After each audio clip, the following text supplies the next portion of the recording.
Hello everyone, my name is Mei. We are here to discuss how social economic status or SES influence student learning opportunities and results in Malaysia. To begin with, let's learn about how social background and income influence the school and students within our communities. Let's begin with the school leader. Thank you for the opportunities. I'm Mekhala Devi and I'm a school leader. Today I would like to talking about as a school leader about the social economic status. Being a school leader, I see firsthand how socio-economic status directly influences school quality and learning. Urban schools serving wealthier communities have parents' contributions, new structures, and a great array of learning experiences. But B40 and rural schools, however, are badly disadvantaged, which is less teaching materials, old structures, and having trouble attracting quality teachers. These students also experience poor nutrition, lack of transport, and less access to online resources, all of which impact their learning results negatively. All this imbalance results in equitable learning conditions. To establish a culture of equity and enhance results, more balanced funding and specialized support are necessary. Thank you. That from observation, now listen to the teacher who gets the student every day. I strongly sense the weight of socio-economic status on a student's education. They want to do well, but hindered by things that are not in their power. Some come to school hungry, others do not get support since their parents are doing several jobs. When there was a pandemic, students who had no internet or devices fell behind, and the disparity widened. I also noticed how parents' education makes a big difference. Students with highly educated parents are more apt to get guidance, encouragement, and help with homework, which strengthens their performance and confidence. Well said. Now let us listen to what the parent has to say. How does financial construct impact your child education? Being a parent, I can vouch for it's not a simple matter. I want my children to be properly educated, but higher fees for classes, educational material, and even a decent internet connection tend to be out of our reach.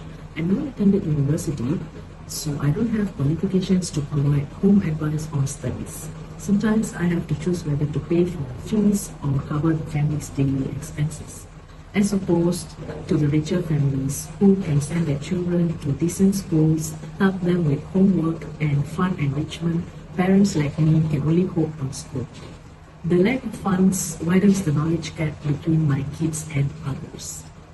We require additional government subsidies in the form of free internet and school feeding programs so that our children will be able to focus on studying instead of basic survival. Thanks for sharing. Community support is also very much required in this regard. Let's hear from our community leader. Thank you for the opportunity. Hi everyone, I'm Melissa, the community leader. In our community center, we do our best to assist disadvantaged students by providing free classes, tuition, and advice. We also organize donation campaigns for study materials and motivational seminars. Our operations, however, rely heavily on donations and volunteers with no professional staff or long-term funding. Most children from low-income families don't even see college as an option, which is the root of the issue. Bureaucratic problems make it difficult to effectively work with schools.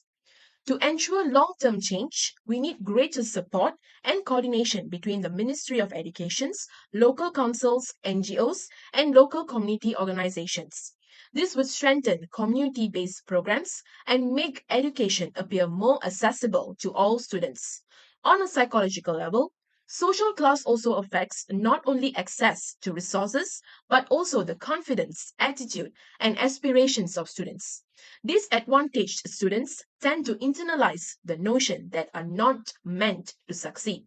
This phenomenon must be countered through mentoring, counseling, and exposure to successful role models to allow them to gain confidence and trust in their abilities. Thank you. In conclusion, socioeconomic status significantly affects Malaysia's academic performance, from poorly equipped schools and lack of parental support to academic struggles and social stigmatization. Low-income students have a multitude of obstacles to surmount, but together, school, families, community, and also policymakers, we can close these gaps and build a fairer education system for all. Thank you all for your helpful input. Now we should proceed and jot down our ideas in written form and prepare to submit.